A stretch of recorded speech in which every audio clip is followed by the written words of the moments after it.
Hi my লাভলিজ, welcome back আবারও একটা নতুন ভিডিওতে। মাঝখানে অনেক দিন ভিডিও দিতে পারিনি, তার কারণ আমি একটু অসুস্থই ছিলাম। মানে সর্দি জ্বর আর নানান রকম সমস্যা তো জীবনে চলতেই থাকে, তাই জন্যই দিতে পারিনি ন্যাচারালি। তবে এখানে একটা কথা বলে রাখি, এই কদিন ভিডিও না দেওয়ার জন্যে আমার ইউটিউবও খানিকটা দায়ী।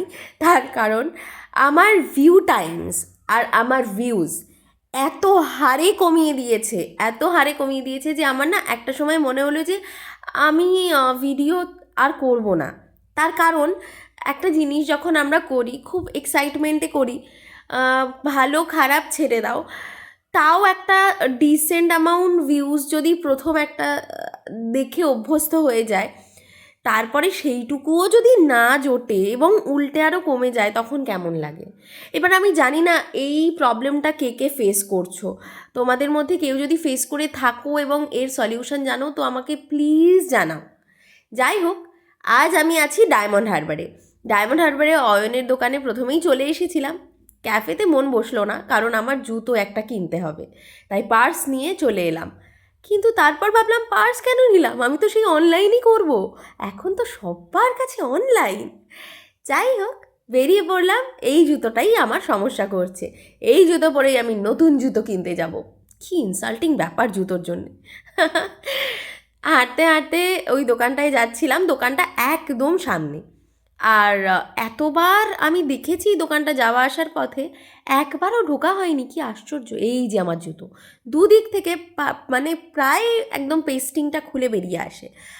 আর আমার ভয় লাগে যে কোনো সময় যদি জুতো খুলে যায় আমি কী করব। তাই জন্যেই ভাবলাম আজকে একটা কিছু জুতো কিনবো। এই যে এইভাবে বাইরে সেলের মতো করে জুতোগুলো দেওয়া থাকে, আর ভেতরে দোকানে যেরকম জুতো থাকে সেটা তো আছেই। বহুবার ভেবেছি আমি এই দোকানে ঢুকবো বা বাইরে থেকে একটা জুতো কিনবো, কখনো হয়নি। তো আজকে সেই শখটা পূরণ করতে ঢুকে পড়লাম, ঢুকেই বেরিয়ে পড়লাম। তার কারণ একটাও মনের মতো জুতো দেখতে পেলাম না, প্রথমত। আর দ্বিতীয় হলো, যেই জুতোগুলো তাও ভালো লাগলো সেগুলো এত বড় বড়, আমার পায়ের মাপে একটাও পেলাম না। আর ওদের মানে যারা কর্মচারী, তারাও দেখলাম না অতটা গুরুত্বপূর্ণভাবে আর কি কাস্টমারদের সঙ্গে ডিল করছে না। তো যাই হোক, আমার পছন্দ হয়নি, আমি বেরিয়ে এলাম। এসে প্রথমেই যেটা করলাম সেটা হলো মুড়ি খেয়ে নিলাম, খুব খিদে পেয়েছে। আর আমি অয়ন ঠিক করেছি এখন আমরা হেলদি খাবো, তাই কি খাবো বলে মুড়ি আর কিছু ভেজিটেবলস নিয়ে সতে করে খেয়ে নিলাম। এত খিদে পেয়েছে যে পুরোটাই খেয়ে নিলাম। অয়ন বোধহয় মাঝখানে শুধু 2 চামচই খেয়েছে, আর ব্যাস। তারপরে কি মাসিমণি চলে এলো, কিন্তু মাসিমণি এখন খুব ব্যস্ত, ওই জন্য আমি একদম বিরক্ত করিনি। আমি কিন্তু গুড গার্ল, হ্যাঁ।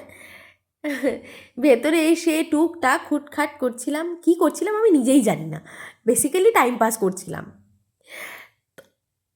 তারপরে মনে হলো যে এখানে না অনেকগুলো বই আছে, তার মধ্যে বেশ কিছু বই আমারও রাখা। সেই বইগুলো দেখতে দেখতে মনে পড়লো যে আরে, অনেক বই তো আমি যেগুলো মনে মনে খুঁজে বেড়াচ্ছি সেগুলো এখানেই আমি দিয়ে রেখেছি। ওয়াও! যাই হোক, বইগুলো সাজিয়ে গুছিয়ে নিয়ে আমি ভাবছিলাম যে এরপরে কী করব। কিন্তু তারপর মাসিমণি ফ্রি হয়ে যাওয়ায় অনেক আড্ডা দিতে দিতে রাত করে ফেললাম। আর তারপর আমি আর অয়ন মিলে মাসিমণিকে একটু এগিয়ে দিয়ে এলাম, রাস্তা পুরো ফাঁকা। তারপর দুজনে বাড়ির পথে চললাম। এই হলো আমার একটা বোরিং সন্ধে। কেমন লাগলো জানি। ওকে, বা